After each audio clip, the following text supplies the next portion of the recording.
Bueno, buenas noches. Voy a tratar de ser lo más práctico posible para que podamos avanzar. Me tocó exponer el espíritu de Grecia. Ahí, ¿se alcanza a ver bien? Sí, ¿no? Sí, eso, listo. Y en la foto podemos ver dos velitas y una que está como que a punto de apagarse. Guarden esa imagen en su cabeza y luego de eso vamos a comentar todo lo que vamos a ver. ¿Listo? Espíritu de Grecia. Bueno, para empezar, entendamos lo siguiente. Voy a leer el siguiente versículo que está en Eclesiastés 3:14 al 15. Dice: he entendido que todo lo que hace Elohim es perpetuo, sobre aquello no se añadirá ni de ello se disminuirá. Elohim lo hizo así para que los hombres teman delante de él. Lo que es y ha sido y lo que será ya fue, y Elohim hace volver lo que pasó.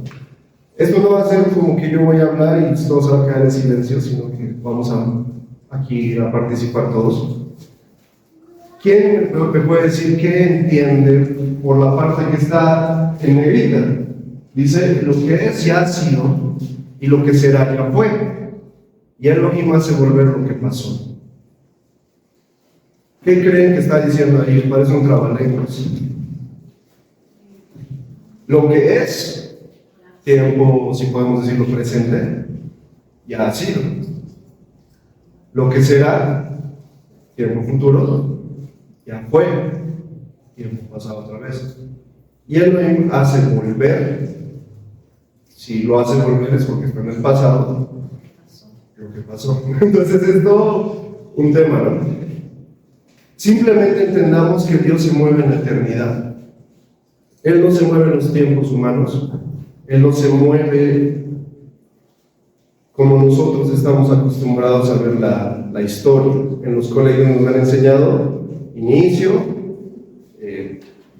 puede ser, o digamos en una historia de cine o de un cuento. Inicio, nuevo desenlace, siempre lo hemos visto así.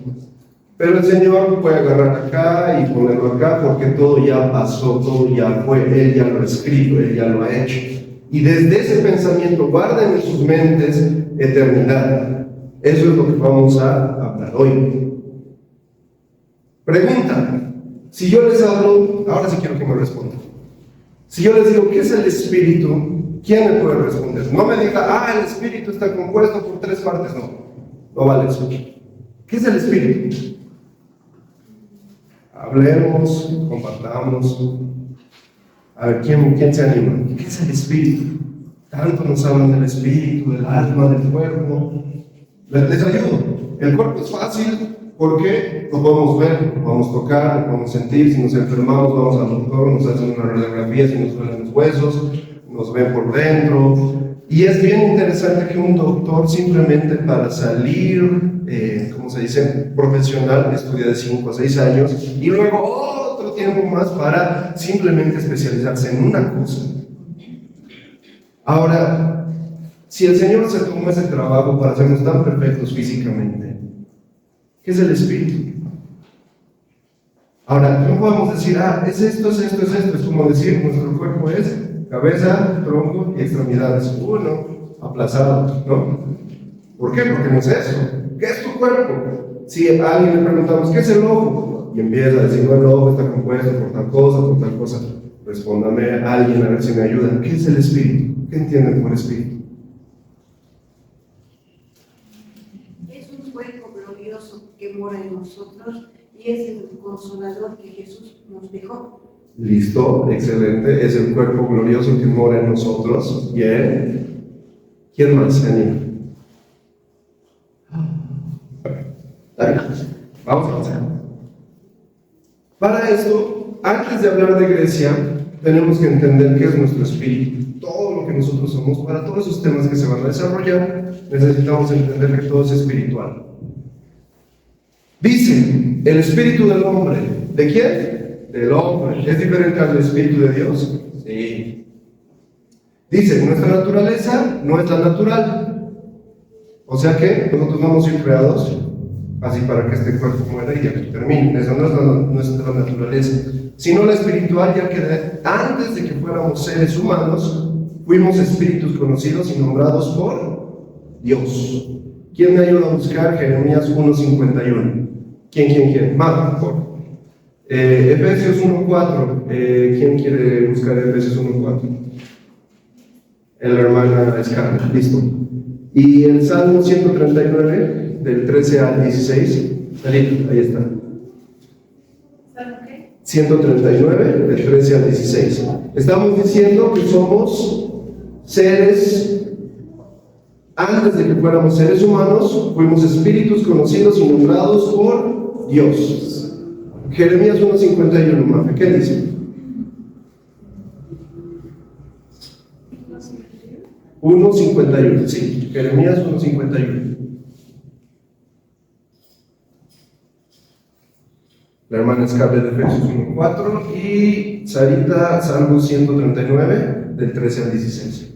¿Listo? ¿Cómo lo tienes? Hay Jeremías 1:51. Estoy en el plato.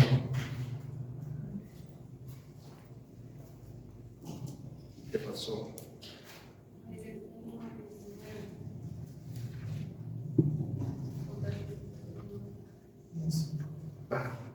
¿Será 1:5? Sí, 1:5, perdón, ahí se me fue el 1. 1:5.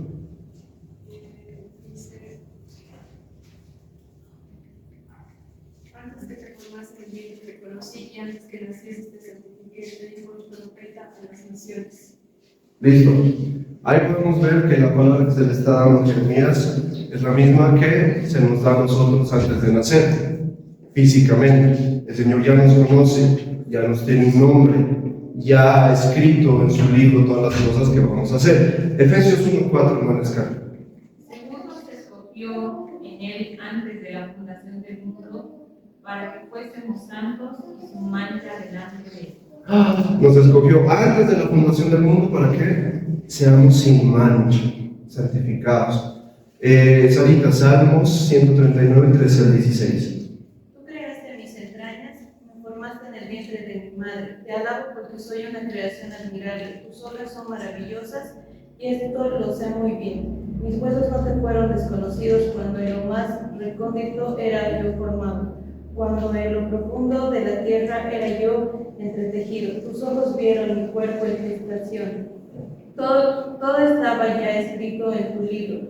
Todos mis días estaban diseñando, aunque no existía uno solo de ellos. Listo. Resumen de estos 3 versículos. Uno lo escribe David, uno lo escribe Jeremías y otro lo escribe el apóstol Pablo, diciendo que nosotros ya existíamos antes de estar acá. Eso todos lo sabíamos, pero siempre es bueno recordarlo y verlo a la luz de la palabra para que eso se grabe en nuestro espíritu. Hay un versículo en Apocalipsis que dice que cuando da el mensaje a las 7 iglesias, no me acuerdo cuál iglesia es, que dice que él tiene una piedrecita guardada con el nombre que él nos puso, y dice: al que venciere le daré de esta piedra, no para que la coma, sino para que sepa cuál es su nombre. Ojo, nuestros padres pueden haber fallado en poner nuestros nombres, y en eso aún tenemos que entender que el Señor ya nos tenía un nombre. Tal vez una de nuestras tareas es saber qué nombre nos puso, ¿no? A la pastora Santiago nos comentó en una intercesión que el Señor la llama de otra manera, ¿verdad? Entonces es así, uno se acerca y le dice: ¿quién es él? Eres tú, porque ese es tu nombre. ¿Listo?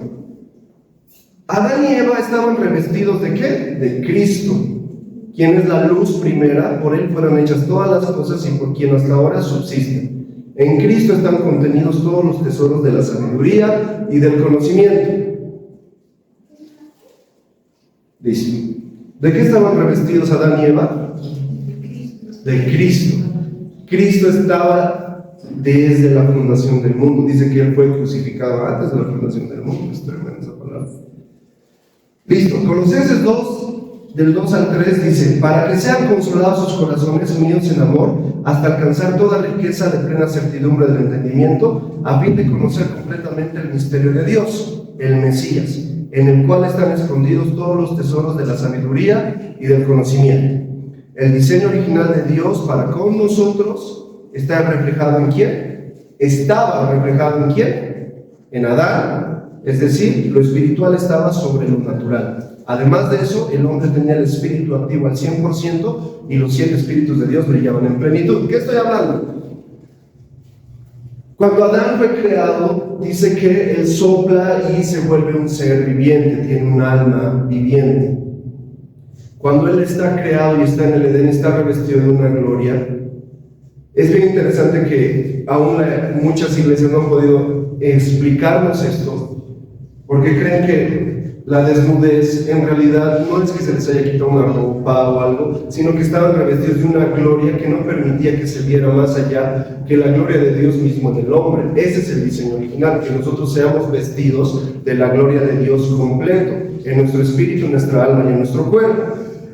El espíritu está activo al 100% y los 7 espíritus de Dios brillaban ¿sobre quién? Sobre Adán. Ese fue el diseño original, guárdese eso. Se debe entender que el hombre es un ser tripartito y que éste podía actuar en ambas atmósferas. ¿Qué atmósferas? La del cielo y la de la tierra. Adán podía moverse en esos dos. Todo el tiempo dice que él hablaba con Dios todo el tiempo y era normal para él. El diablo no podía hacer esto. ¿Por qué el diablo no podía hacer esto? ¿Por qué él no podía estar en el Edén? ¿O por qué cuando él cae no hay un cuerpo, mejor dicho? ¿Por qué? Porque el diablo es un ser espiritual. Hay una ley. Para que nosotros podamos habitar en la tierra necesitamos de un cuerpo. Por eso somos tan maravillosos. Los ángeles, los demonios anhelan esto muchas veces, porque nosotros tenemos algo muy importante que vamos a mencionar ahorita. Para poder actuar el diablo en lo terrenal necesitaba de un cuerpo para hacerlo. Por esta razón utiliza la serpiente para engañar a Eva. Recordemos que el hombre es un espíritu encarnado. ¿Qué somos? Espíritus encarnados. Carne, acá estamos. Para que lo espiritual y lo terrenal puedan funcionar unidos es necesario tener un tercer elemento. Listo, aquí vamos a hacer algo muy interesante que tal vez no conocían. ¿Qué creen que necesitaban para que el hombre pueda moverse entre el cielo y la tierra? No un espíritu. ¿Qué necesitaban? ¿Qué? Un alma. Dice, para que lo espiritual y lo terrenal puedan funcionar unidos es necesario tener un tercer elemento que los comunique y que los haga compatibles. Este elemento es el alma. Voy a leerles Génesis 2:7. Génesis 2:7 dice: entonces Yahvé Elohim modeló al hombre de la tierra roja e insufló en sus narices aliento de vida, y el hombre llegó a ser un alma viviente. ¿Listo? Acá hay una imagen que no sé si se deja de ver bien. Acá podemos ver nuestro cuerpo. ¿Listo? De nuestro cuerpo, ahí están los órganos, todo eso. El alma y el espíritu. ¿Listo? ¿Todos lo pueden ver? Ahí está el cuerpo. ¿Listo? Acá está el espíritu. Acá se puede ver algo que dicen los ligamentos del espíritu y ligamentos del alma. Y todo se interconecta. ¿Listo? Guárdense esas imágenes. Gracias. Entonces, somos un ser que se divide en 3 y los 3 interactúan todo el momento. Ese es el diseño original. Ahorita vamos a ver qué es lo que se apagó para que funcionáramos de otra manera y no de esta manera que está reflejada acá. La psicología, mi hermano que es psicólogo no me va a dejar mentir, deja de lado ¿qué? El espíritu y se enfoca solamente en el alma. Pero en la Biblia vemos que somos un ser de 3 partes, eso lo pueden ver en 1 Tesalonicenses 5:23. Así como nuestro cuerpo está conformado por órganos y sistemas, también nuestra alma y nuestro espíritu. Es fundamental conocer esto para poder disfrutar en plenitud la vida que el Padre escribió para nosotros. Se nos ha dicho, ¿ustedes saben quién empezó a hablar del alma y del espíritu del hombre? Porque antes solo hablaban de salvación, solo hablabas de un cuerpo.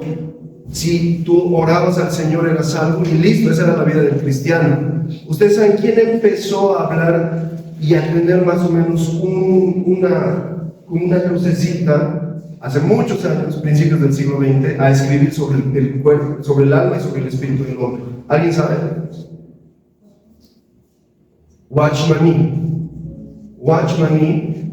watchman, de vigilante, ni era su apellido. Le decían watchman, ¿no? Genial, que tenía un watchman de vigilante, de atalaya.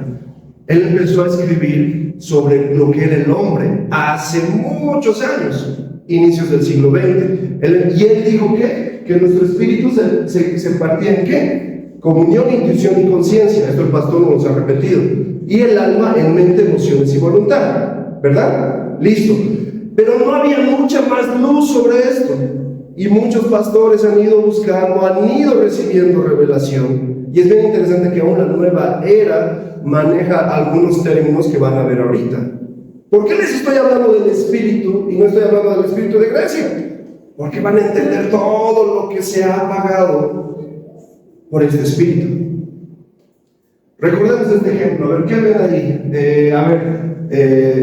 Geraldine, ¿tú sabes lo que es esto? Tú eres joven, tal vez no conoces. ¿Qué es eso? ¿Qué es? Es donde se metían los CDs. Pero no habla como si fuera pasado, ¿no? Ay, sí, me han contado eso. Puse esta imagen porque se pone un cassette, un video, un VHS, un Betamax. Peor, ¿no? No hubieran sabido qué era eso. Listo, donde se ponía un CD. ¿Y para qué se ponía el CD?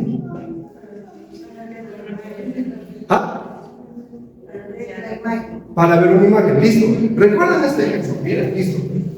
3 componentes. Acuérdense de esto: CD, reproductor de CD y televisor. Necesitamos esas 3 cosas para que el CD funcione, ¿sí o no?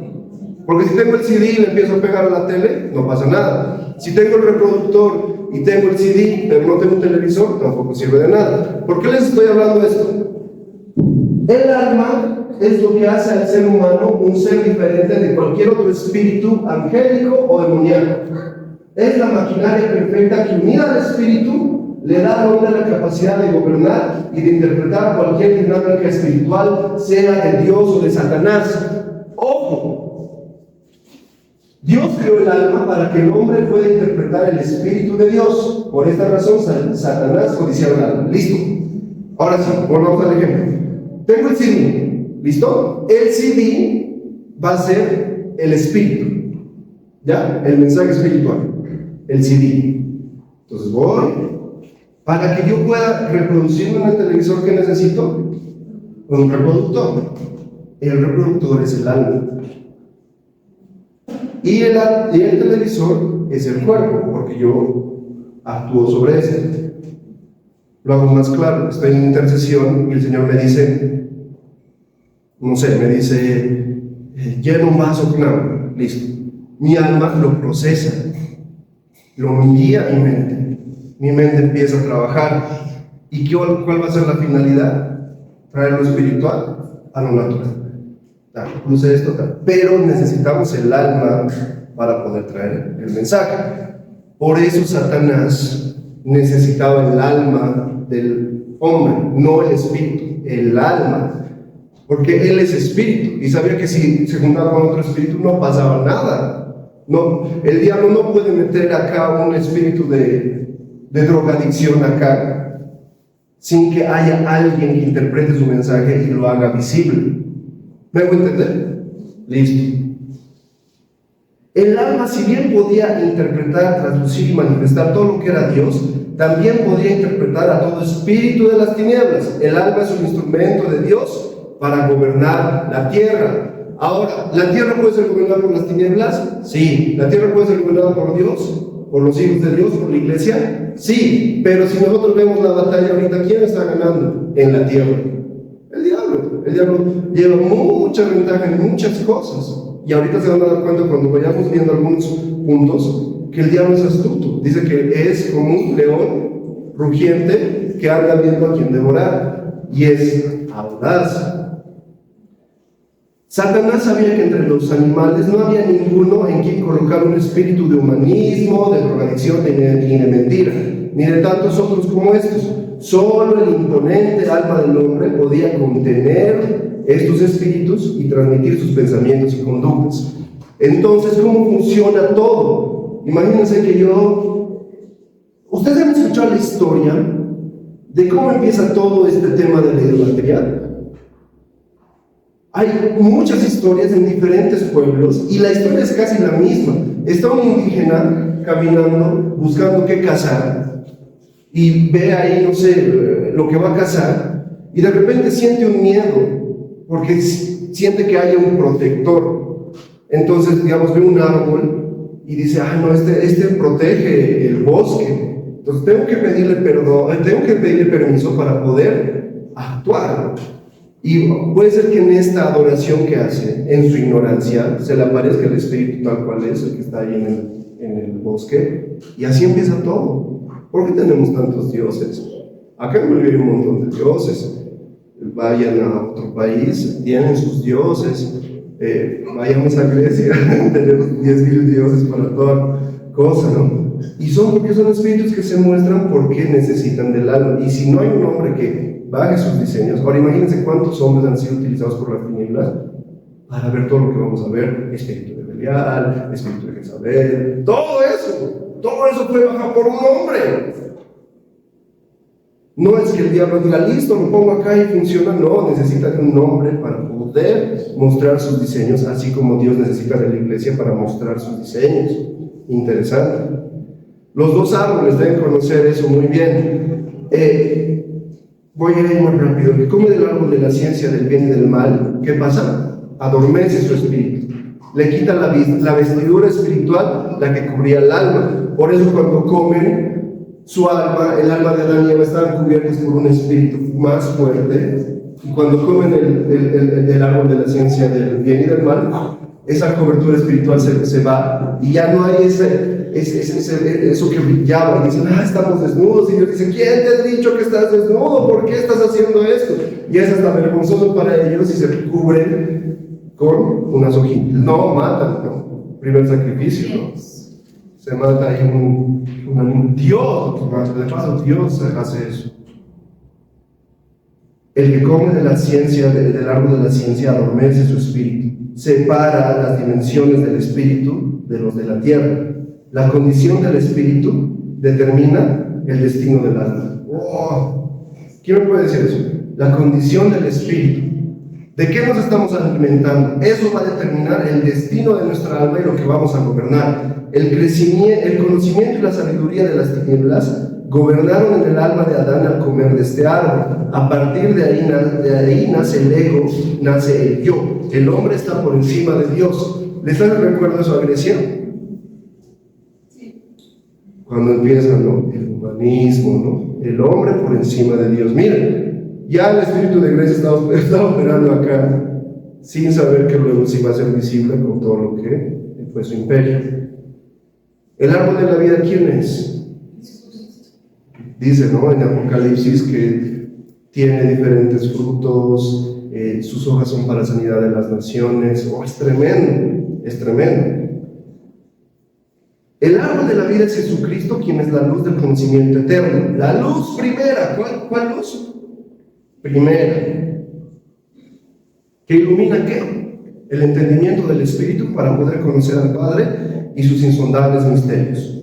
El hombre que ha sido concebido de la vida del Espíritu de Dios por medio de Jesucristo sabe que es un hijo de Dios y que recibe de él su identidad. Ahí tenemos varios versículos que nos van a corroborar eso: Efesios 1:8-10, Juan 3:5-8, Salmos 135-7, Juan 6:63 y 1 Corintios 2:11-16. Anatomía del Espíritu. Eclesiastés 12:3-7. Otra vez Eclesiastés. Es interesante que Salomón ya podía ver esto. A ver, Jael, ¿me escuchas?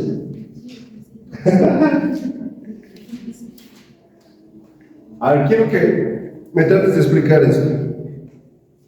Voy a leerlo y a ver, el que pueda me lo explique. José no puede participar, mi hermano no puede participar.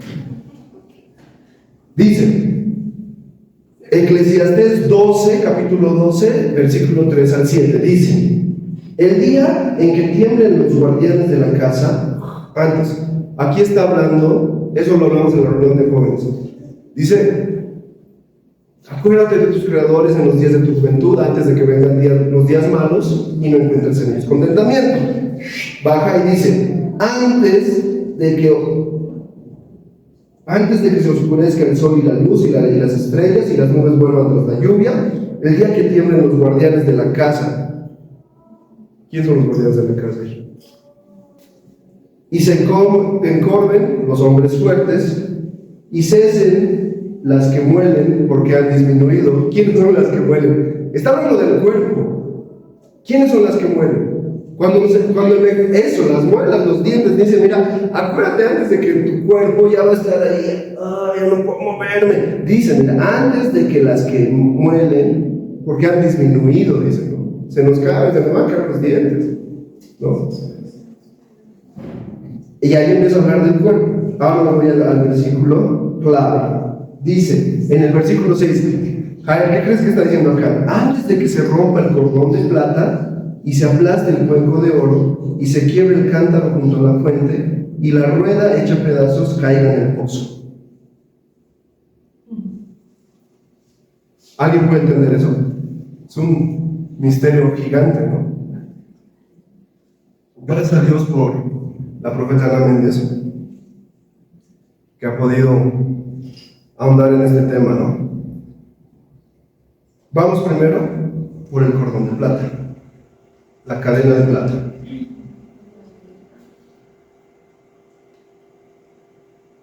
La nueva era la llama el cordón de plata. Estaba leyendo un artículo de un señor que hace todo este movimiento de la nueva era y que tiene un amigo imaginario que es extraterrestre. Lo cuenta, sí, es bien raro ese libro. Y en un capítulo específico dice, tengo mi amigo, no me acuerdo cómo se llamaba, Elliot, digamos que se llamaba Elliot, ¿ya? Y Elliot vive en tal lugar, y yo muchas veces he hecho un viaje astral a este lugar, y el cordón de plata me ha sujetado. Lo habla así en Nueva Era, así tal cual. Aquí no puse el texto para que me pongan la atención. El cordón de plata, nosotros nos movemos, a ver, la cadena de plata. Si nosotros leemos el Antiguo Testamento, pueden ver que a varios profetas el Señor dice que a Zacarías, si no estoy mal, lo toma de las guedejas, dice que lo toma del cabello, se lo lleva y le muestra una visión. Daniel está así, dice que está así medio adormecido, ¡pum!, se le muestra una visión. Pablo en uno de sus versículos dice, no sé, conozco un hermano, no sé si en este cuerpo o en el otro, y no sé si estaba aquí o estaba allá, o en el espíritu, fuera del espíritu. ¿Qué están hablando? Ya hemos visto que nos podemos trasladar. Es sencillo, en las intercesiones podemos ir a un lugar, estar en ese lugar, pero es algo bien importante saber que este cordón de plata está entre el alma y el espíritu y nos conecta, esta cadena de plata que me hago entender. Yo quiero ir acá en mi espíritu va y esta cadena de plata es la que me sostiene, la que no deja que yo me desligue y me vaya a otra parte. Eso es. ¿Qué pasa con el ocultismo, con la nueva era? No pueden manejar esto tal cual porque entran en un trance.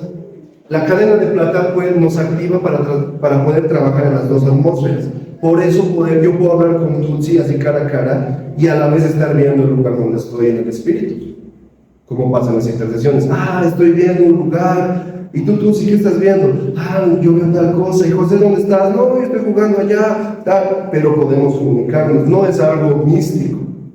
Pero si nos vamos a la nueva era, ¿no? Si ven películas en 300, ¿no? En la parte fea, donde van donde el oráculo y el oráculo está ido, y es así. Cuando el diablo no es que va a ser gentil, Dios tiene cuidado de nosotros, por eso también crea esta unión de la cadena de plata, y podemos visitar estos lugares, y el enemigo lo ha hecho con los viajes astrales. Ahora, miren esta otra imagen. Aquí está un hermano intercediendo, y su espíritu salió, está volando, pero la cadena de plata lo sigue uniendo a su ser. Eso no se rompe. Por eso dice en Eclesiastes, antes de que se quiebre eso, porque cuando muramos ya pues vamos a estar, ya solo vamos a ser un alma y un espíritu, creo yo, pero el cuerpo ya va a dejar de estar con nosotros, ¿verdad? ¿Entendido? ¿Sencillo?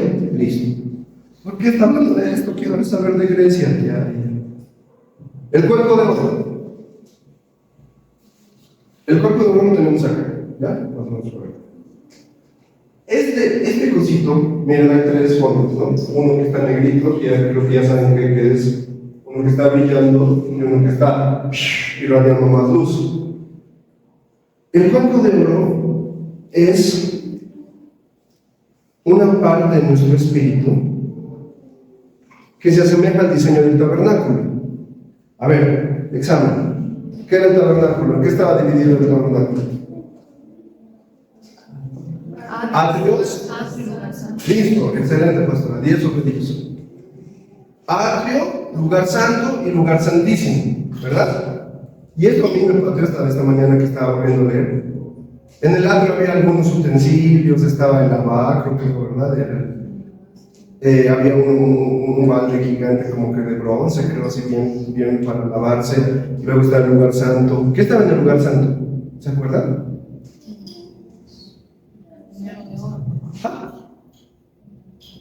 Candelero de oro. El candelero de oro. Interesante, ¿por qué el candelero está en el alma?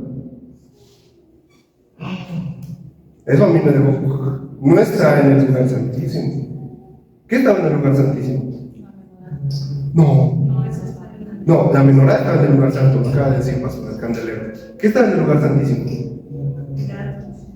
El arca del pacto. ¿Y qué significaba eso? Listo, el cuenco de oro es eso. Es donde nosotros vamos a lo que decía el hermano Melita hace un rato. Nosotros podemos tener a Dios. Dice, los cielos de los cielos no te pueden contener, pero que nosotros podemos contener al Espíritu. ¿Es cierto eso o estoy mintiendo? Podemos contener al Espíritu. Ese es el cuenco de oro. Aquí entra.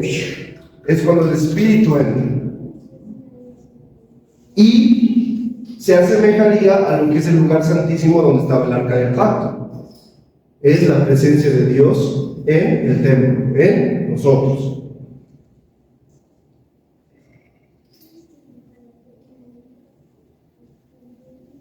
Nuestro espíritu estaba dormido por causa del pecado y se fue llenando de iniquidad.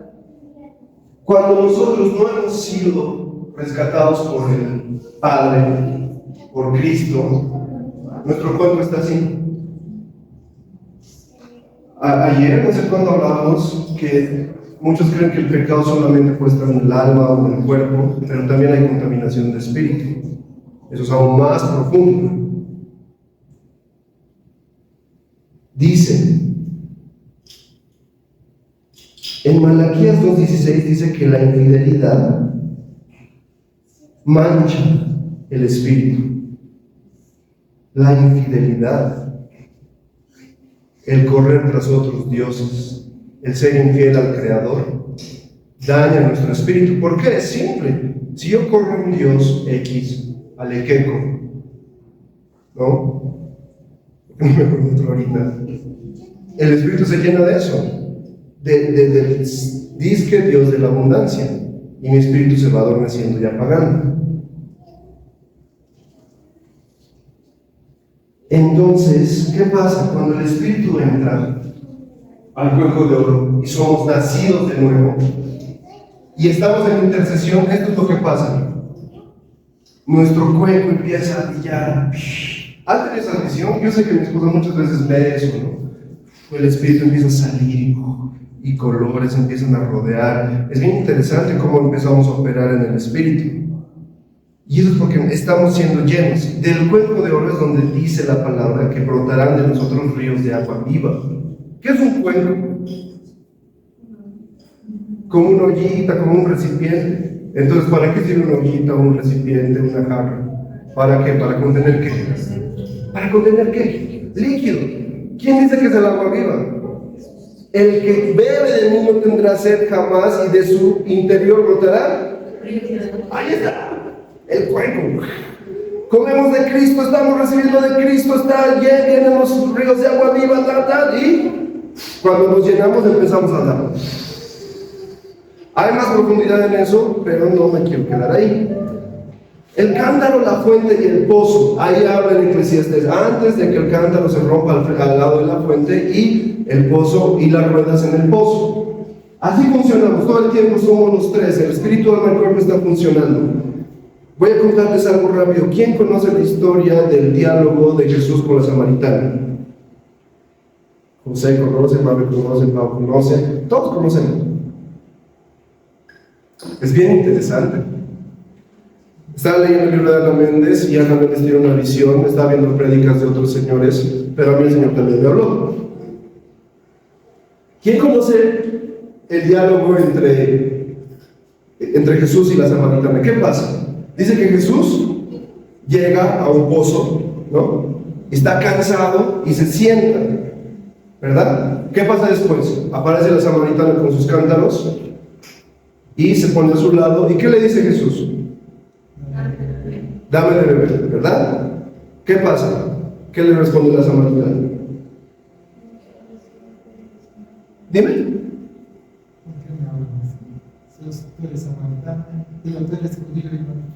Listo, primero los samaritanos y los judíos o hebreos no se pueden hablar porque los samaritanos eran como una mezcla de todo y entonces eran despreciados, ¿no? ¿Cómo tú, siendo judío, me pides de beber a mí, que soy una mujer samaritana? Eso. ¿Qué pasa después? Ahí la pastora lo tiene. Jesús le respondió: si conocieras el don de Dios, ¿quién es el que te dice dame de beber? Tú le habrías pedido a él y él te habría dado agua viva. Ya. ¿Qué más? Señor, no tienes con qué sacarla y el pozo es hondo. ¿De dónde pues tienes esa agua viva? Es que tú eres más que nuestro padre Jacob, que nos dio el pozo y de él bebieron él y sus hijos y sus ganados. Y Jesús le responde: todo el que beba de esta agua volverá a tener sed, pero el que beba del agua que yo le dé no tendrá sed jamás. Listo, ahora quedémonos ahí rápido. ¿Qué es el cántaro? El cántaro es el contenedor o vaso que le da la forma al alma del hombre. Hablamos de un cuenco, el cuenco se vacía, el cuenco digamos que es más grande, y un cántaro sería más pequeño. Entonces, como un recipiente. Ahora vean esta imagen. Yo tengo mi cántaro gigante de agua y empiezo a vaciar, y un recipiente pequeño, o tal vez un poquito más grande, lo recibe. El espíritu alimenta al alma de esos ríos de agua viva que fluye, ¿verdad? Listo. La fuente es Dios mismo. Cristo es la fuente, Cristo es el agua de vida. Y el pozo es el corazón. ¿Qué está pasando? Jesús va, entonces sabiendo esto, Jesús es la fuente. Y le está pidiendo agua a una persona. Pregunta, el Padre, el Hijo, el Espíritu, ¿beben de nosotros? ¿Creen que ellos beben de nosotros? Hay algunos dicen sí, otros no. ¿Qué creen? ¿Por qué Jesús entonces le pediría agua? Ahí es donde me pateo esta palabra. Porque Ana Méndez, ¿qué dice? Miren, les voy a contar lo que dice Ana Méndez. Hay un momento donde le dice: ve a llamar a tu marido, ¿verdad? Y cuando le dice, no tengo marido, bien has dicho, porque 4 tuviste y este quinto no es tu marido. ¿Qué es lo que habla Ana Méndez en esto? Dice ella que esos maridos eran experiencias de la samaritana. La primera experiencia puede ser, dice ella, en lo que recibió, que ella soñaba con una familia. ¿Listo? Soñaba con una familia, tuvo una familia, pero llegaron los problemas, se separó. El segundo buscaba el amor sexual, falló. El tercero buscaba el renombre, también falló. El cuarto buscaba saber más y también falló. Y este último que tenía era ya lo único que le quedaba en la religión. Y por eso le dicen: no tengo marido, bien has dicho, porque ya no sabía qué hacer. La mujer estaba desesperada, ya estaba cansada de hacer todos los días lo mismo. ¿Qué está diciendo ahí? Nosotros nunca nos vamos a saciar si no bebemos del agua de vida. Y al beber del agua de vida, Cristo viene a beber también de nosotros. Y por eso luego al final de lo que están hablando le dice que Él busca adoradores en espíritu y en verdad. ¿Por qué me está hablando de eso? Y a esos adoradores en espíritu y verdad son los que yo busco, dice. dame de beber. El Padre está buscando nuestras aguas para hacernos unos con sus aguas, los dos, sus ríos y nuestros ríos. En adoración pura se forma un río aún más grande, y ahí es donde estamos adorando en espíritu y en verdad. Hay más profundidad en eso, y no me quiero quedar ahí, porque ya vamos a llegar al tema. Las ruedas del espíritu. Hay 2 versículos que hablan de las ruedas del espíritu. El espíritu está compuesto, la verdad, por una sustancia volátil. En Daniel 7, 9 al 10, Daniel tiene otra visión. ¿Se acuerdan de esa visión? Que ve al trono de Dios, y alrededor del trono de Dios se movían muchas ruedas. Luego hay otra visión también ¿de quién? De Ezequiel, que el espíritu está dentro de estas ruedas. A ver, esto ya es un poco más complicado. ¿Ustedes han visto un átomo? Un átomo. En ciencias naturales alguna vez lo hemos visto. ¿Cómo funciona el átomo? Hay un núcleo, ¿no? Como una fuerza que hace que todo esté en orden, ¿verdad? Y ahí están ahí las partículas, los neutrones, los protones en esos aros, ruedas, ¿no? Y hay un centro. El sistema solar, hay un núcleo, hay una fuerza sobre la que atrae a todo y hace que esté todo en orden. La visión de Daniel es el espíritu, el trono de Dios, y las ruedas están todo en orden. Para que todo de nosotros esté en orden, necesitamos que el Señor se siente en su trono, en nuestro espíritu. Y ahí nuestras ruedas ya no están por acá, no están por allá, sino que están girando a su misma frecuencia. Ahí está más explícito el banco de oro brillando y las ruedas. Dice que cuando en Ezequiel, en la visión, que estas ruedas dan muchas vueltas, ¿verdad? Y esas vueltas que hacen que todo esté en orden y nos ayudan a teletransportarnos. ¿Han escuchado la teletransportación de la Biblia? Sí, hay ¿cuántos ejemplos? Un ejemplo es Elías, muy bien, ¿quién más? En el Nuevo Testamento, ¿quién? ¿Quién? Felipe. El Espíritu le dice, ve y vas a predicarle ¿a quién? ¿A un? ¿El eunuco? No, era el etíope. Sí, el eunuco era otro. Es interesante porque Felipe, ¿quién era Felipe? Un discípulo. Va, le predica, ¿y qué pasa después? Lo bautiza, todos están así hablando y dice que se da la vuelta y desaparece. Las ruedas del Espíritu están moviéndose y nos ayudan a teletransportarnos. Ahora, yo no lo he visto hasta ahora, ¿no? Pero les tengo una anécdota. Yo le contaba eso a mi hijo y le decía, ¿en serio? ¿Oh? No.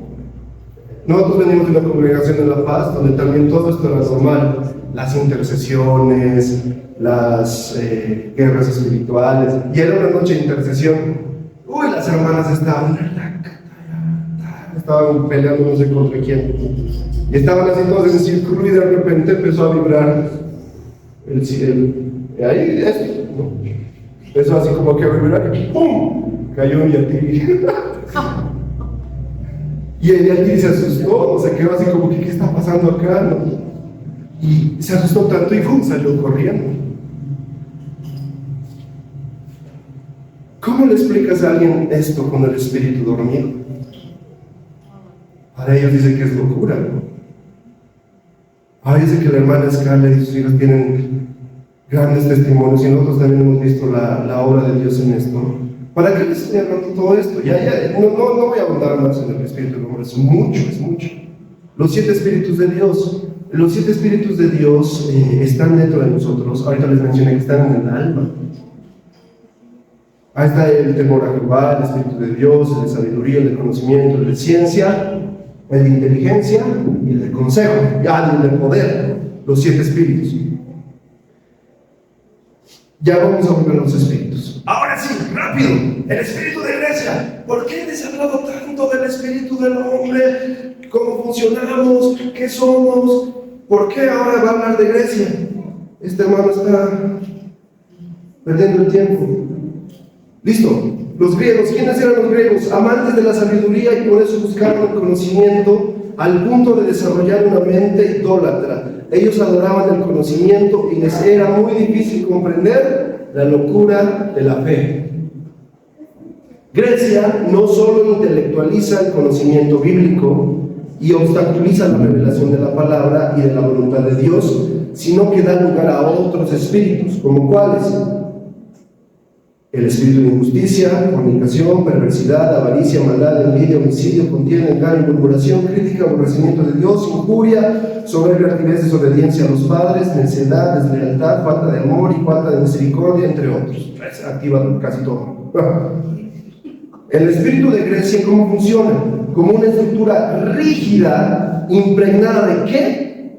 Razonamientos y filosofías humanas que tienen como objetivo que el individuo llegue a ser su propio Dios. Lo que le interesa a Grecia no es, eran religiosos, tenían muchos dioses. Lo que le importa a Grecia es el hombre por encima de Dios. Grecia ha influenciado a nivel mundial en la filosofía, ¿sí o no? Sí. ¿En la ciencia? Sí. ¿En la educación? Sí. Nuestros colegios es un modelo griego. ¿La política? También. ¿La sociedad? Sí. ¿La cultura? Sí. El pastor que teníamos en La Paz decía algo bien interesante. Yo no me acuerdo en qué, justo y las Olimpiadas justo ahora, ¿no? Cuando llegaban ¿cómo se dice? Los equipos, los deportistas, creo que era en Grecia, creo que era eso, de los últimos Juegos Olímpicos, de los últimos que hubo en Grecia, ¿no? Y cuando en Atenas, y llegaba el bus de Grecia y tenían un eslogan, y el eslogan es: estamos en todas partes. Y es cierto, estaban en todas partes. Origen de este espíritu. ¿Dónde aparece este espíritu? Leamos Daniel 2, 31 al 35. ¿Por qué nos has hablado tanto de nuestro espíritu? ¿Por qué? Daniel 2, 31 al 35, leo rápido. Tú, oh rey, está hablando Daniel, interpretando el sueño que tuvo ¿quién? Nabucodonosor. Mira, vacía aquí una imagen colosal. Esta estatua, que era gigantesca y cuya gloria era muy sublime, estaba de pie ante ti y su aspecto era asombroso. La cabeza de esta estatua, imagínense una cabeza gigante, era la representación de Nabucodonosor. La cabeza de esta imagen era de oro fino, su pecho y sus brazos de plata, su vientre y sus muslos de bronce, sus piernas de hierro, sus pies en parte de hierro y en parte de barro cocido. Luego Daniel empieza a explicar que estos eran los reinos que iban a venir. En ese momento estaba la cabeza de oro. Me voy a ir a la imagen. La cabeza de oro. Ahí está. ¿Pueden ver? Sí. La cabeza de oro, ¿no? Este representaba el imperio de Babilonia. Grecia es importante, pero la madre de todas, creo que dice eso en Apocalipsis, de todas las rameras y los que han bebido del vino de la fornicación, es Babilonia. Babilonia es la madre de todos los sistemas espirituales que vamos a ir revisando. Por eso está en la cabeza, porque sus pensamientos se transportaron a estos espíritus. Luego de esto vino el imperio medo-persa, y ahí estaba todavía Daniel vivo, ¿verdad? Con el rey Darío, ¿verdad? Luego, el imperio griego. Miren, está entre, más o menos por acá, por el tronco, hasta más o menos la parte de los muslos. Es interesante que esté cubriendo los órganos reproductivos. ¿Por qué? El imperio griego, con Alejandro Magno, si ustedes saben, se movió demasiado rápido. Conquistó a una velocidad que no se veía en ese entonces y abarcó un montón. Babilonia es el principio de todos los sistemas religiosos, filosóficos, de comportamiento y gubernamentales. Apocalipsis, ahí justo ahí lo decíamos. Babilonia es una ciudad. ¿Qué es? Ciudad. Listo. Una ciudad, ojo, escuchen, una ciudad en el mundo espiritual es algo que está constituido por un gobierno, organiza a sus habitantes, les da una forma de pensar y contiene un espíritu, un alma y un cuerpo. ¿La ciudad tiene un espíritu, tiene un alma y un cuerpo? Sí, así como nosotros. Entonces organiza todo, es una ciudad espiritual. El espíritu de una ciudad es el hombre fuerte que está gobernando sobre esta. Ahora, hay hombres fuertes también por barrios, por sectores, por provincias. Ahora, ¿cuál es el hombre fuerte de Sucre? Ahí creo que ya tenemos un atisbo de quién es. Pero ese es el que está en el espíritu de la ciudad. Ojo, en el espíritu. El alma de la ciudad es la idiosincrasia de la población que vive en este lugar. Ese es el alma, es decir, toda su cosmovisión y su cultura. El cuerpo vendría a ser el territorio que gobierna el hombre fuerte y que habitan los ciudadanos de esta ciudad. ¿Listo? Entonces hay un hombre fuerte, digamos, voy a hablar de Colombia, que es lo que más se me viene a la mente. En Colombia hay una parte que se llama el barrio Santa Fe. Es un lugar de prostitución tremenda, a toda hora. Entonces, uno ora y puede ver, además es muy visible, ¿no? Pero lo hago para que se pueda entender el ejemplo. Entonces, sabes que el hombre fuerte que está en ese lugar es un espíritu de prostitución. ¿Cuál es el pensamiento de los que viven ahí? ¿No? Yo no sé, no los he entrevistado, pero ¿cuál será su forma de pensar? Porque ahí seguro hay familias. Hay niños que tal vez viven por ahí, hay aún los mismos hijos de las mujeres que están ahí. Tienen un modo de pensar, tienen un modo de actuar. En Bogotá, tú no puedes, el modo de pensar de Bogotá, no puedes hacer esto, ¿no? En la calle. No. O no puedes estar con la ventana abajo en el taxi y estar así. Sabes que de una chinta lo sacas. Ya hay un modo de pensar, ya hay un espíritu de robo y de violencia muy fuerte también. Entonces, ahí nos vamos a dar cuenta cómo operan los espíritus en los lugares. Babilonia es la ciudad espiritual que gobierna sobre todos los reinos de la tierra. Todas las civilizaciones empezaron a través de un culto con adoración a un determinado Dios. Por eso todos estos reinos empezaron influenciados por Babilonia. ¿Grecia es un hijo de Babilonia? Sí. Los muros de bronce representan el imperio griego. Volvamos a Grecia. El bronce en la Biblia siempre tiene que ver con humanidad. Con el hombre van de la mano. El bronce también significa aparente fuerza y resistencia, ya que en realidad el bronce no es tan resistente como aparenta. No es tan resistente el bronce. Eso está en Job 6:12, Isaías 48:4 y Jeremías 6:28. Habla sobre el bronce. Cristo, que es la roca, es el más poderoso que todo metal. Vamos a leer una cosita que interesante. ¿Qué pasa con esta estatua? En el sueño, ¿se acuerdan? ¿Quién se acuerda qué pasa con esa estatua? Una piedrita que llega a los pies de abajo. Ya, ¿y quién es esa piedrita? Cristo. ¿Y de dónde viene esa piedrita?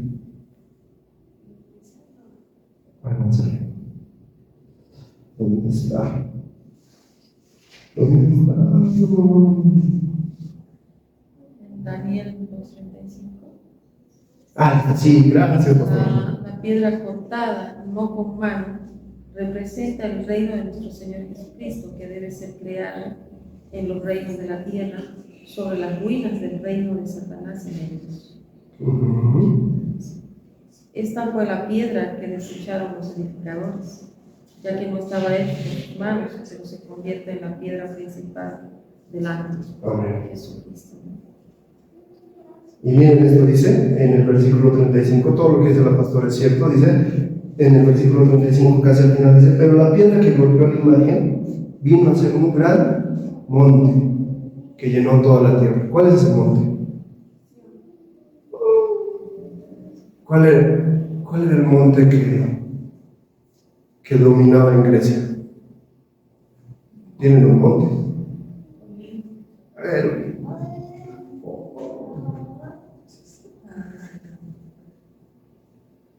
No importa, Sion es más fuerte. La piedra que desecharon, Cristo, la piedra angular. Sobre esta piedra edificaré iglesia. ¿Qué es la piedra? ¿Qué significa la piedra? No es Pedro. Pero ¿qué es? La revelación. Porque en ese momento Pedro le dice: tú eres el Cristo, el Hijo del Dios viviente. ¿Qué le dice Jesús? Esto no te lo reveló sangre ni carne, sino el Espíritu. Sobre esta piedra edificaré mi iglesia. ¿Sobre cuál? Sobre la revelación. ¿Cuál es el espíritu de la profecía? Jesucristo.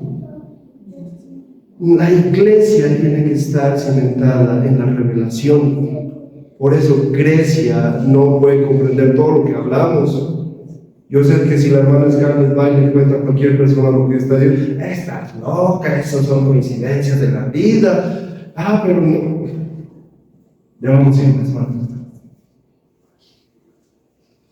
Listo. El espíritu de Grecia es el encumbramiento, ¿no?, de lo humano puesto por encima de Dios. Este espíritu convence al hombre que es un Dios. Es el mismo espíritu que operó en el entendimiento de Adán y Eva después de comer del árbol de la ciencia.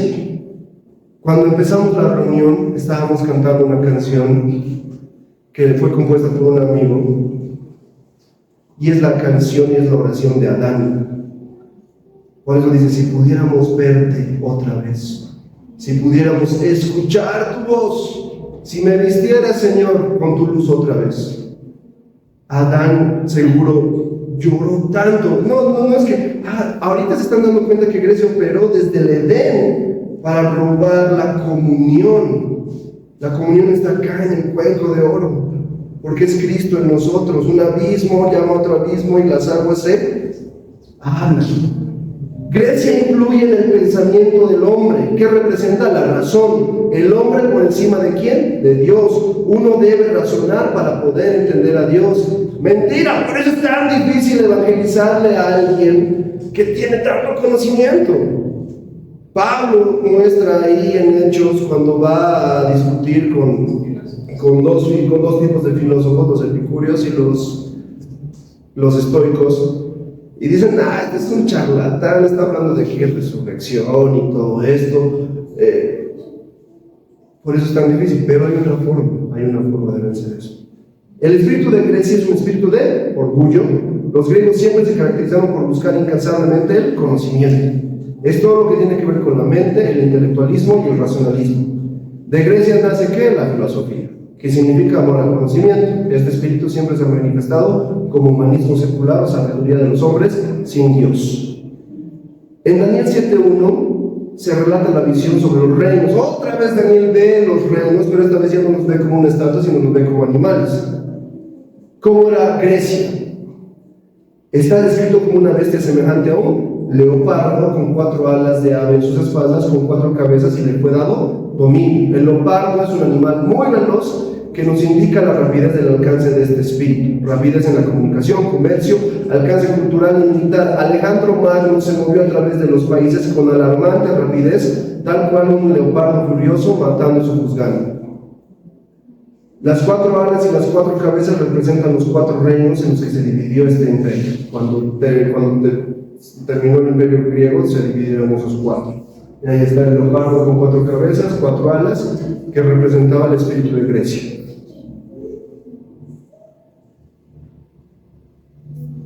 Pero miren qué dice Dios. ¿Qué exaltaban los griegos? La sabiduría, el conocimiento.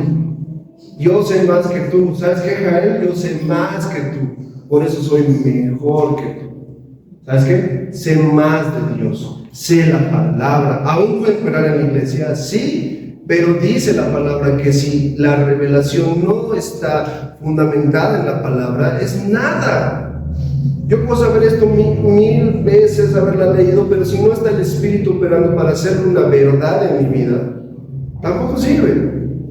Por eso dice: el que profetiza, profetice, pero también sepa, ¿no? Tenemos que saber, somos un cuerpo. El que profetiza tiene que saber lo que está en la palabra, y el que está estudiando la palabra tiene que tener un espíritu abierto para que la revelación penetre. No podemos actuar ni de una forma ni de la otra, porque nos volvemos muy no, el espíritu me dice, pero no sé qué, no lo puedo explicar. Todo se explica. Me gusta mucho trabajar con mi esposa, en el sentido de que muchas veces Pablo me dice cosas que yo ni idea. Me cuenta. Tengo una experiencia bien bonita, ¿no? Ella me decía, en La Paz, en Bolivia, hace tiempo, me decía, veo unas notas bajas, como en un pentagrama, dibujadas hacia abajo, y siento que se está levantando mucha idolatría e invocación de espíritus. Y yo me puse a investigar, y los sonidos bajos, los tambores, África, invoca más rápido a los espíritus con el ritmo, con notas bajas. Pau, ¿qué iba a saber eso? Yo que iba a saber que lo vio. Equipo. Pero ¿qué dice Dios? No se alaba el sabio en su sabiduría, ni se alaba el valiente en su valentía, ni se alaba el rico en su riqueza, sino alabes en ¿qué? En entenderme y conocerme, que yo soy Yahvé, que hago misericordia, juicio y justicia en la tierra, porque estas cosas quiero, dice Yahvé. Grecia se encarga de edificar estructuras rígidas de pensamiento en nuestra mente. Detrás de cada pensamiento, escuela y estructura de pensamiento, ¿hay qué? Presencia espiritual. Por eso no hay un acto inocente nunca en la música. Sí, voy a hablar de la música rápido. Listo, en Grecia nacen con las musas, excelente, eso es cierto. Está ahí, no me acuerdo cuál era el griego, el personaje que las vio. Y se aparecen las musas, le dan la inspiración y pasa todo eso. ¿A qué me voy? Nada es inocente, nada es inocente. Una canción que escuchemos, por linda que sea la letra, es el espíritu de la persona lo que se está transmitiendo. Si yo salgo de aquí, grito a mi esposa, le pego, luego voy, le pego a mis hijos, me voy a tomar, vuelvo tarde y sé que el domingo hay reunión y vengo acá, y puede ser que el Señor me utilice, el Señor en su misericordia no se va a humillar, me va a utilizar. Pero si he hecho todo eso, ¿qué está saliendo de mí? Mis aguas, el cuenco, de lo que hemos bebido, de lo que estamos dando. Por eso nada es inocente. Yo estaba hablando con mi hermano, creo que ayer, y le decía, estaba viendo un video de una entrevista a un adorador, y lo entrevistaba otra adoradora, y le decía, Marcos Witt, para que vamos a poner aquí en inglés. Marcos Witt le estaba preguntando cómo componía él en sus inicios. Y la primera canción que compuso, que lo llevó, como por decir, no al estrellato, no quiero decir al estrellato, sino que el Señor lo utilizó, fue su pastor. Le dijo, ¿sabes qué, Marcos? Va a llegar un congreso de jóvenes, un retiro de jóvenes que tenían, y tú estás encargado de hacer una canción para el retiro. Y Marcos se asusta, ¿no? Creo que tenía 2 años de casado, está asustado, todo así. Y no la compone, ¿no? Y se despierta un día, ya era el día del retiro, y le dice a su esposa, ay, no he compuesto esto, me voy a alistar y voy a irme al teclado. Y se está duchando, y dice que mientras se está duchando, él dice que 4, 5, como unas 5 o 6 veces le pasó lo mismo en la ducha y en algún otro lugar, que de la nada sentía que había una cosa así, ¡pum!, a la mente, y tenía toda la canción escrita. Le cayó, corrió a su teclado, se vistió así apenas, y empezó, y la compuso de una, la compuso, la llevó, y fue tremenda adoración, que luego fue traducida y llevada a todo el mundo. ¿Qué adoración era? Renuévame, Señor Jesús. Y Marcos Witt dice, yo cuando componía no escuchaba nada del mundo.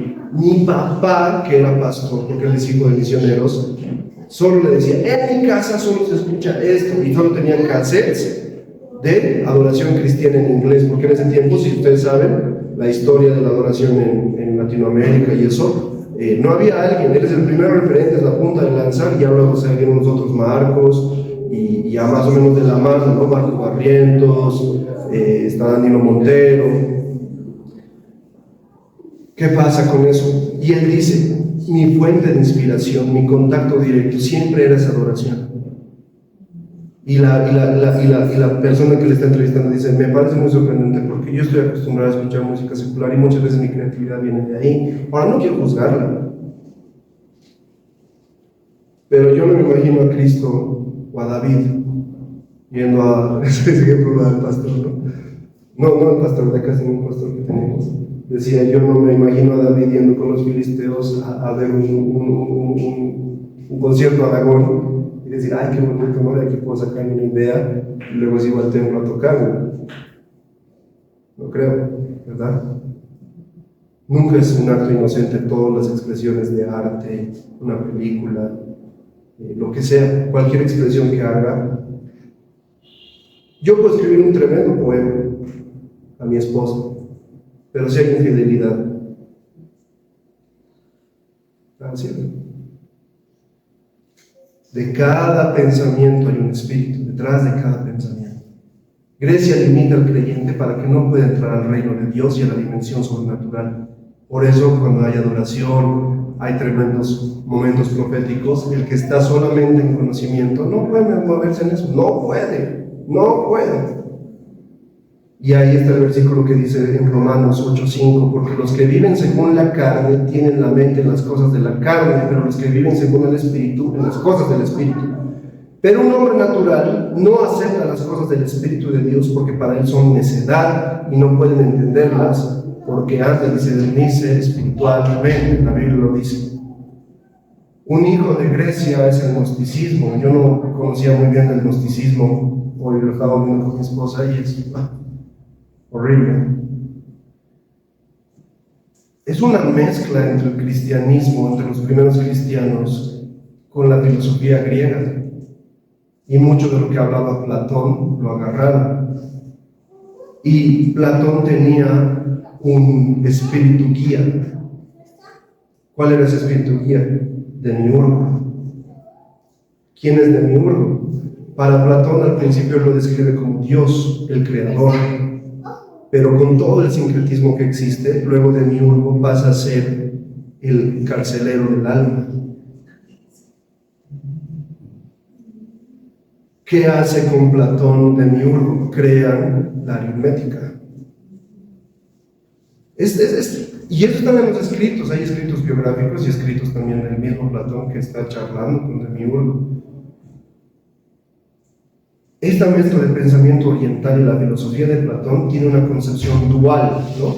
Lo bueno, lo malo, esto, ¿no? El espíritu y la materia, el bien y el mal, Dios y el demiurgo. El demiurgo al final pasa a ser lo malo. Para Platón era lo máximo, pero luego con todo lo que analizaban decían, no, esto es malo. Su ideología principal es, si no lo entiendo, no lo creo. Necesito ver para creer. Eso va en contra directamente ¿de qué? De la fe.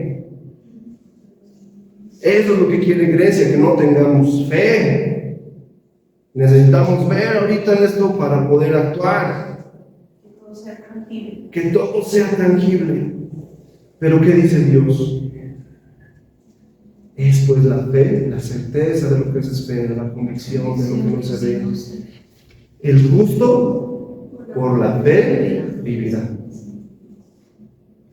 La fe sin obras Es muerta. es por seguir. Y sin fe imposible agradar a Dios. Eso, la pastora está ahí. Vamos. Humanismo, ya hablamos del humanismo. Según la historia, nació en el siglo XIV, según la historia. ¿Dónde vimos que nació? En el Edén. El humanismo encierra todo en la esfera del hombre y aunque puedan incluir a Dios como algo existente, la realidad que lo rige es la que se ve con los ojos, lo mismo. Es por eso que el humanismo no descarta las prácticas religiosas, solo que las coloca en las dimensiones de la autosatisfacción. Estábamos hablando ahorita, cuando Pablo va y discute en Atenas, se enoja porque viene un montón de dioses y está enojado y lo llaman unos filósofos para discutir, ni siquiera el pastor que veía decía preaching, no decía preaching, decía discuss, ¿no? Ni siquiera debatir, sino era discutir. ¿Sabes qué? Aquí yo vengo a decir, este es mi Dios y tal cosa. ¿Y contra quién peleó? Contra los epicúreos y contra los estoicos. ¿Quiénes eran los epicúreos? Los de libertinaje, los que no se cerraban al placer. ¿Qué puede salir de ahí? Y no llegar al placer. Mi hermano me decía algo, yo le decía, ¿tú sabes algo de la vida de estos hombres? Para estos hombres las mujeres eran nada, eran insignificantes, eran lo peor de lo peor. Por eso se juntaban hombre con hombre, porque ni siquiera la mujer era digna de ellos en sus charlas. Eso es iglesia. Hay un versículo en Romanos que dice, ¿no? Habiendo conocido a Dios, no le glorificaron como Dios, sino que, y el Señor los entregó una mente reprobada, y luego va hablando, para que terminen hombres con hombres, y haciendo esto y tal cosa, con animales, porque han visto a Dios, pero no lo han glorificado como a Dios. Eso nos habla a nosotros cada vez. Has visto a Dios, has visto su bondad, su poder, y aún así lo niegas. ¿Sabes qué? Mente reprobada. Los humanistas se apoyaron también en grandes pensadores de la antigüedad, como lo fueron los filósofos griegos, para desarrollar su teoría acerca de que el conocimiento era el que le daba el poder a las personas, brindándoles felicidad y libertad, al mismo tiempo que evaluaban la libertad como el verdadero poder. Sí aprendían, sí sabían todo esto, pero vivan la vida porque somos libres y vamos a hacer con nuestro cuerpo lo que nosotros queramos hacer. Es totalmente lógico que las personas sin Dios caigan bajo la influencia de este espíritu, pero un cristiano renacido jamás debe caer en semejante cautividad, porque puede convertirse en un religioso pensante, mediocre y juzgador. Cuando dejamos que Grecia, siendo cristianos, habiendo nacido de nuevo, entra en nosotros, ay, pero ya está hablando de eso ya lo sé, el Señor ya me enseñó de las prisiones de cautividad, ay, pero está hablando de eso, yo ya sé esto, ay, quiero algo nuevo. ¿Han visto eso? Yo era así. Esto ya lo sé. ¿Qué me están hablando del lugar santo, lugar santísimo? Eso ya lo he visto los 7 espíritus de Dios. Pensante. Muchas veces no tenemos que pensar, Dios nos dice y es actuar. ¿Será que Dios me dice esto? Lo hago así. Mediocre. El principio básico del humanismo, ya voy a terminar. Del humanismo es que el hombre tiene todas las respuestas a las dudas de la vida, ya que el hombre es considerado el ser inteligente y superior. Son los hombres, dicen los humanistas, los que deben resolver todos los problemas de la vida. El espíritu de Grecia opera a través del humanismo, produciendo una iglesia a la medida de las demandas de una sociedad necesitada. Esto genera una tolerancia indebida sobre el pecado, porque los líderes de la iglesia humanista no quieren que nadie sea ofendido por una palabra de confrontación. La tolerancia en pos de la felicidad es el fundamento del humanismo. No importa, hermana, tranquila, todos caemos. Otra vez el mismo, tranquila, hermana, no, acá vamos a... Aún Grecia está metida en esos mensajes de entrégale tu vida a Dios y hoy tendrás lo mejor, serás rico, serás próspero. ¿Cuántos dicen amén? ¿No? Y todos empiezan a gritar. Eso es Grecia, porque te están prometiendo algo, pero al final tú sabes que el evangelio es muerte. Es muerte. ¿Y cuántas veces nos han predicado así? Amén. ¿Quieres que cambie tu vida? Acércate al Señor, eres una nueva criatura. Seguía en los mismos pecados, mi mente no había cambiado. ¿Cuándo cambia? Cuando viene el Espíritu. Racionalismo, ya, me faltan 2 cosas y ya. La razón es lo que le parece lógico al hombre. Grecia busca que el hombre entienda todo para que luego éste lo pueda transmitir. Las cosas que son del Espíritu no se pueden racionalizar. El mundo del Espíritu no se puede entender con la mente caída del hombre.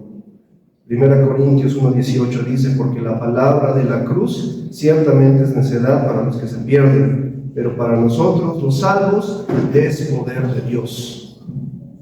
Hay una imagen que me parece tremenda. Ahí está Diana dándole de comer a los filósofos griegos. Y era así, ¿no?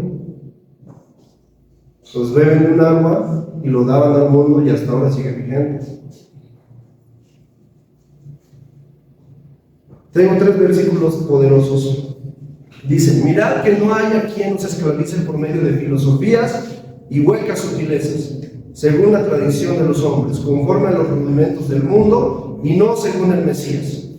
No se deje esclavizar por filosofías y huecas sutilezas. ¿Quién es sabio y entendido entre vosotros? Que muestre por su buena conducta sus obras en mansedumbre de sabiduría. Pero de él proviene lo que sois en Jesús el Mesías, el cual por parte de Dios nos ha hecho sabiduría, justicia y santificación y redención. Pablo le decía a Timoteo: cuando tú actúes, sé humilde, sé enseñable. Cuando haya ancianos, trátalos bien. Si vas a ayudar a las viudas, hazlo con amor. ¿Qué te dice Grecia? Eres el mejor. Tú eres por sobre todos. Cuando llega el orgullo a posicionarse, el ego de uno, estamos muriendo a lo que Cristo nos enseñó que es servir. El verdadero amor, ¿cuál es? Servir. ¿Y en qué se resume la ley y los profetas? Amarás a tu Dios por sobre todas las cosas y amarás a tu prójimo como a ti mismo. En eso se resume todo. Si amo a Dios, puedo amar a mis hermanos. Pero si no amo a Dios, pues los voy a tratar como sea, porque ni siquiera a mí mismo me amo. El orgullo es parte de Grecia. Otros hijos de Grecia, ya solo son 2 diapositivas más, esta es la penúltima. Elocuencia. ¿Qué es la elocuencia?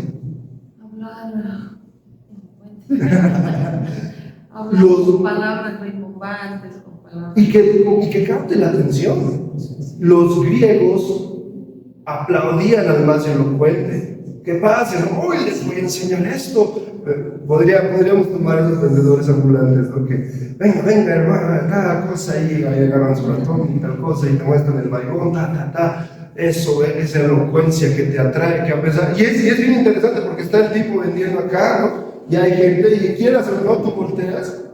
¿Qué está haciendo? Esa es la elocuencia.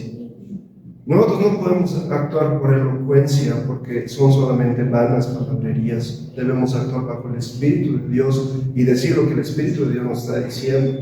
¿Cuál es otro hijo de Grecia? El perfeccionismo y el culto al cuerpo. Si ustedes ven las esculturas griegas, eran tremendas. Para el griego, la belleza física era demasiado importante. Y de ahí nacen los gimnasios, de ahí nacen las olimpiadas, de ahí nace aún el deporte y la competencia que vamos a ver ahorita. El culto al cuerpo. Veía una prédica y decía: este tiempo se ha vuelto tanto un culto al cuerpo porque hay un sinnúmero de gimnasios para que tú puedas ir, los alimentos que te traen, toma esto, te ayuda a matar grasas y esto, cuando en realidad Dios no quiere que nosotros no cuidemos, debemos cuidar nuestro cuerpo, debemos cuidarlo, pero no llegar a ese extremo. Decía otra pastora, ¿no? Es increíble, dice, que hay pastores, líderes, tienen su Instagram, tienen su Facebook, y luego nos sacan la foto así en bikini, esta cosa acá, y tú puedes, es ilógico porque es vanidad. Eclesiastés dice, ¿no? Vanidad, todo es vanidad, ¿no? El predicador dice, esto es vanidad. Farmaqueia, no he querido meterme con eso porque sé que eso da otros 10 años de farmaqueia. Atrapados en todo lo que son medicamentos. Detrás de cada medicamento también hay un espíritu. Así como que les dije hace un momento, detrás de cada pensamiento hay un espíritu. Entonces el que hace el medicamento está siendo influenciado por alguien para hacerlo. Si nosotros leemos, hoy con mi esposa nosotros luchamos tanto en el COVID por el tema de las vacunas. Tanto. Porque sabemos lo que Farmaqueia es. Aparte de ser un negocio, te hace dependiente de muchas cosas. Entonces, Emerson, el esposo de Ana, habla de la sanidad divina a través del ayuno, de la oración y a través de los aceites esenciales. Es algo loquísimo. Entonces él habla que si uno empieza a oler, nuestro cuerpo vibra a determinada frecuencia. Cuando estamos cansados vibra menos, cuando estamos felices vibra más, pero una hoja, no me acuerdo cuál hoja, digamos, póngale lavanda, la hoja de lavanda, digamos que nuestro cuerpo está vibrando a 400 MHz, ¿ya? La hojita de lavanda vibra a 1000. Entonces lo que el Señor le mostraba, el oler eso, imagínense, es como meterle combustible a tu cuerpo. Solo oler el sistema, y eso es para los maestros, ¿no?, que están viendo atentos. El tema del olfato en el mundo espiritual es clave. El olfato nos transporta a lugares y nos puede transportar al momento en que el Señor nos estaba llenando de la salud divina. Es tremendo, es tremendo. Yo le dije a mi esposa, me convenzo más que otra vez, porque yo no tomo nada, pero creo que el año pasado tomé una aspirina, pero yo me rehusaba, no me gusta. Y creo que Dios me ha hecho muy sano. Y le decía, el Señor me está convenciendo otra vez de que este es un enemigo. Hay un libro, léalo, Farmaqueia, el asesino de la salud. Si ustedes ven al que es el portavoz de esto, el Esculapio, han visto, ¿verdad? El palo con las 2 serpientes, que es el símbolo de la medicina, el juramento hipocrático, todo lo que está metido en Grecia ahí, te quiere matar. Así de sencillo, esto es todo un negocio. Pues nosotros para las farmacias somos un negocio. Le conviene que te enfermes para que te vendan más y te van a meter otra cepa para que te enfermes de otra cosa y así un ciclo sin fin hasta que te mueras, pero me has dado tu plata. Hermenéutica. Yo no estudio teología, pero sí en varios estudios bíblicos te dicen, ¿no?, la homilética y la hermenéutica para armar un sermón, ¿no? ¿Quién era Hermes? Era el mensajero del Olimpo, ¿no? Era el dios de los ladrones, de los sinvergüenzas. Ahora, voy a armar mi sermón de acuerdo a lo que Hermes me dice.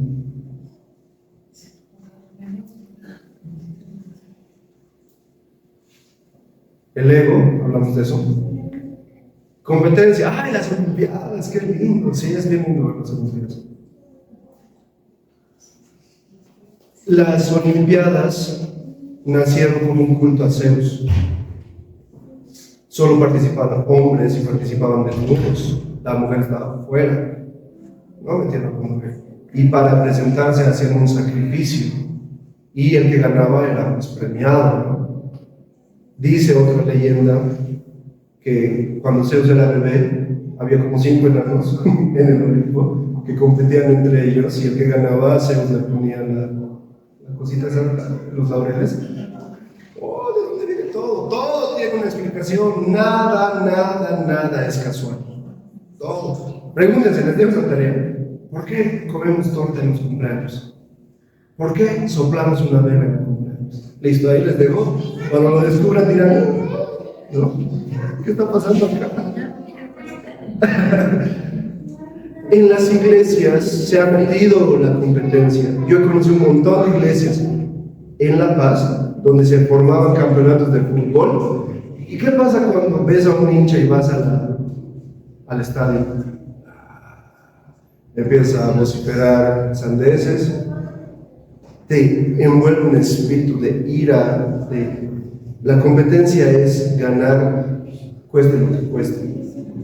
Y eso va en contra totalmente de lo que Dios nos dice. ¿Por qué? Porque yo necesito a Mafer, necesito a la pastora, para que como cuerpo que crezcamos. Yo no soy mejor que tú. te necesito a ti para hacer la obra de Dios. Grecia dice, tú lo puedes hacer solo y no importa si haces trampa, compite, gana. Ahora no es que no hagamos deporte, el deporte es muy bueno, muy lindo.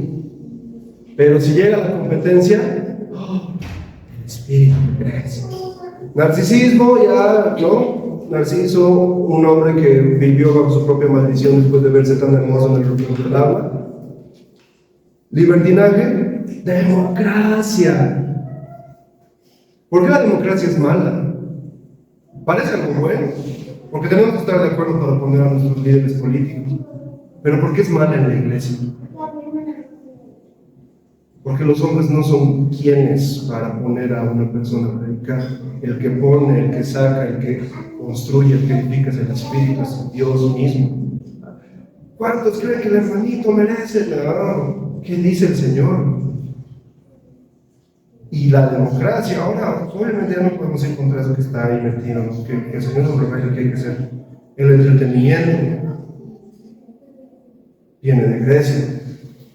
Ellos se gozaban viendo cristianos morir en el Coliseo. Roma lo adoptan. Si se dan cuenta, Roma come tanto de Grecia, les fascina tanto Grecia, que Roma es como un espejismo, no un espejismo, sino es un reflejo de lo que era Grecia. Tal vez aún más sangriento, no sé, pero de ahí nace la cultura greco-romana. Se divertían matando cristianos, ese era su entretenimiento. Se divertían viendo hacer cosas terribles. Si ustedes ven la vida de los Césares, es una cochinada. El arte, la música, ya hablé, el teatro. Teatro significa hipocresía, ¿no? Actor, hipócrita. ¿Pero por qué da mal?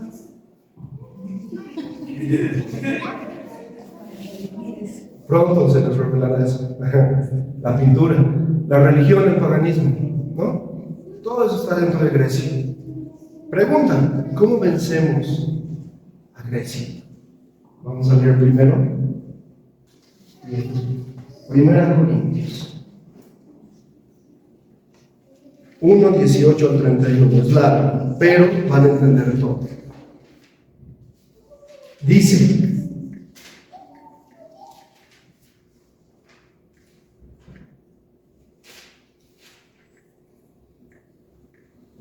porque la ira de Dios está siendo manifestada desde el cielo contra toda impiedad e injusticia de los hombres que detienen con injusticia la verdad.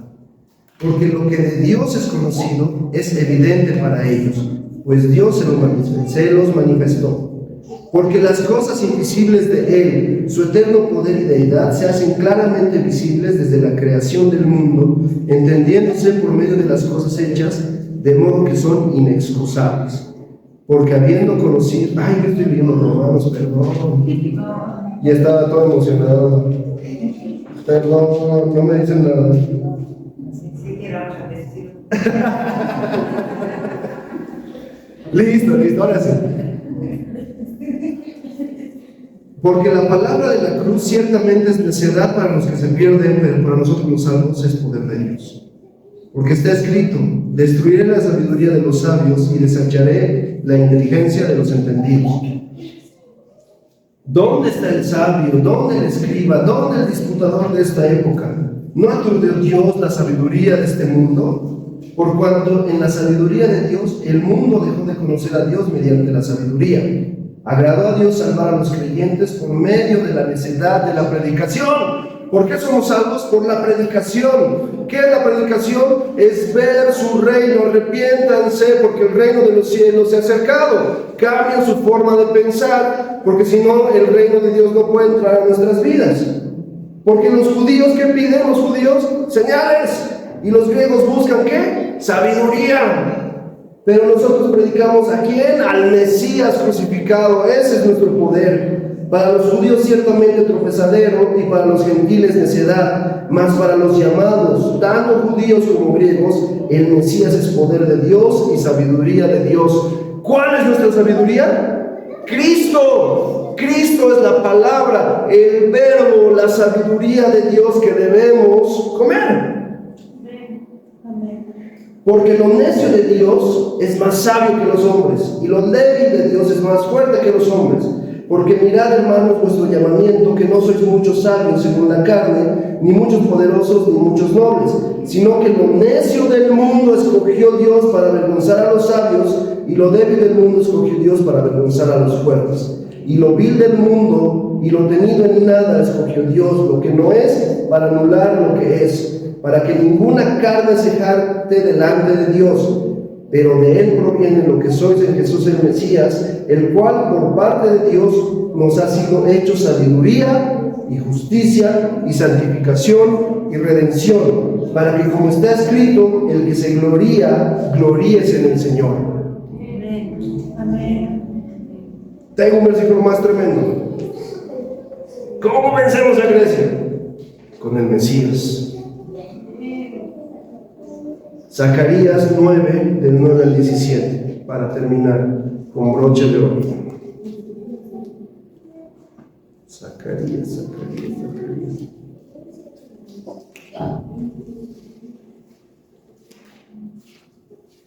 Zacarías 9, del 9 al 17, dice: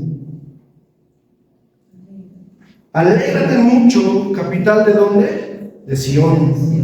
Da voces de júbilo, ciudad de Jerusalén. Mira a tu rey llegando, justo y victorioso, humilde, montado en un asno, en una cría de asno. Haré cortar el carro del medio de Efraín y la cabalgadura dentro de Jerusalén. El arco de guerra será quebrado, porque él hablará paz a las naciones. Su imperio será de mar a mar y desde el río hasta los confines de la tierra. También en cuanto a ti, en virtud de la sangre de tu pacto, haré soltar a tus cautivos de la cisterna sin agua. Escuchen: oh cautivos esperanzados, volved a la plaza fuerte. Hoy te envío un segundo mensajero. ¿Quién? El Mesías. ¿Quién vence a Grecia? Versículo 13. Tensaré, tensar. ¿Qué es tensar? Jalar el arco. ¿A quién? A Judá, como un arco, y lo cargaré con ¿quién? Efraín, y haré de ti, oh Sión, una espada valiente. Incitaré a tus hijos contra los de Grecia. Yahvé será visto capitaneándolos y sus saetas saliendo como rayos. Yahvé Adonai hará sonar el shofar y avanzará entre los huracanes del sur. Yahvé Sebaot será escudo sobre ellos. Devorarán y aplastarán los honderos. Beberán y alborotarán como por causa del vino, y se llenarán como los tazones o como los alientos del altar. En aquel día Yahvé su Dios los salvará como a rebaño de su pueblo, y serán como piedras de una diadema resplandeciendo sobre su tierra. Cuán grande será su felicidad y cuán grande su hermosura. El trigo multiplicará a los jóvenes y el mosto a las doncellas. Versículo 13 otra vez: tensaré a Judá como un arco y lo cargaré con Efraín. Esos son las dos armas, o lo que vence a Grecia. ¿Qué es Judá? Alabanza. ¿Qué es Efraín?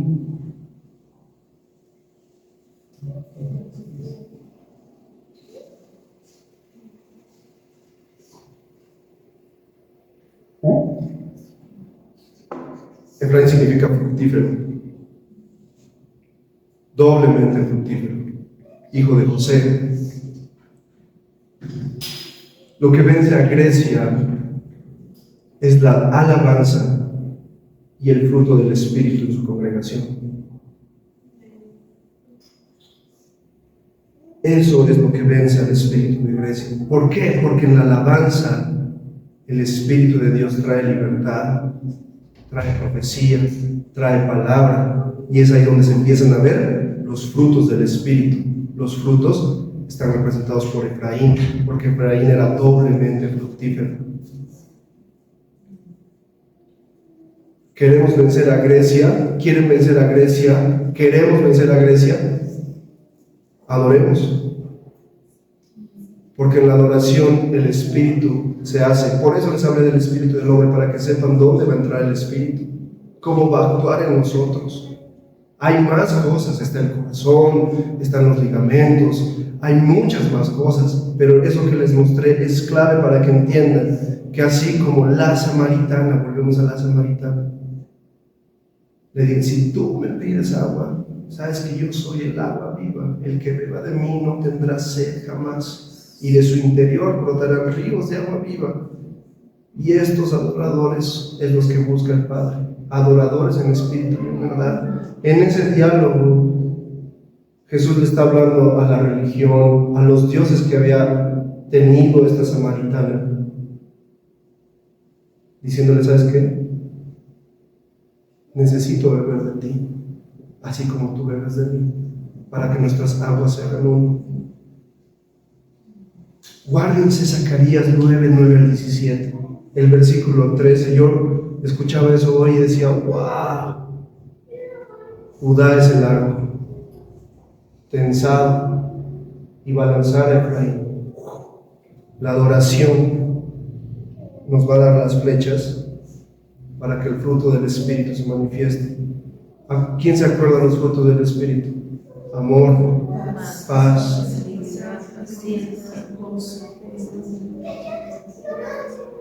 todo lo que va en contra de Grecia. Mansedumbre, paz. Los griegos, todos esos frutos vencen a cada una de las, lo que exalta a Grecia. Hermanos, lo que importa acá no es saber más, lo que importa acá es saber que nosotros necesitamos de Dios para hacer la obra de una buena manera y como Dios quiere. Grecia quiere apagar el espíritu, pero ya sabemos cómo activarlo: con alabanza, con el Mesías. Si ustedes leen, yo tengo la textual, los subtítulos que le ponen, ¿verdad? Dice el Mesías. Hoy te envío un segundo mensajero. El primer Adán cayó, trajo la muerte. El segundo Adán trajo el Espíritu, trajo el reino de Dios. Necesitamos de Cristo, ser como Cristo, anhelar a Cristo. Y necesitamos que para que eso pase, levantemos alabanza. Es tremendo, es tremendo. Yo veía eso y decía, wow. Y creo, pastora, que ahí el Señor nos está dando ya un arma para empezar a pelear contra los espíritus adormecidos, para que ya no veamos a gente aburrida, sino que en esa alabanza poderosa entre al cuenco de oro y avive tanto. Y eso es para todos nosotros.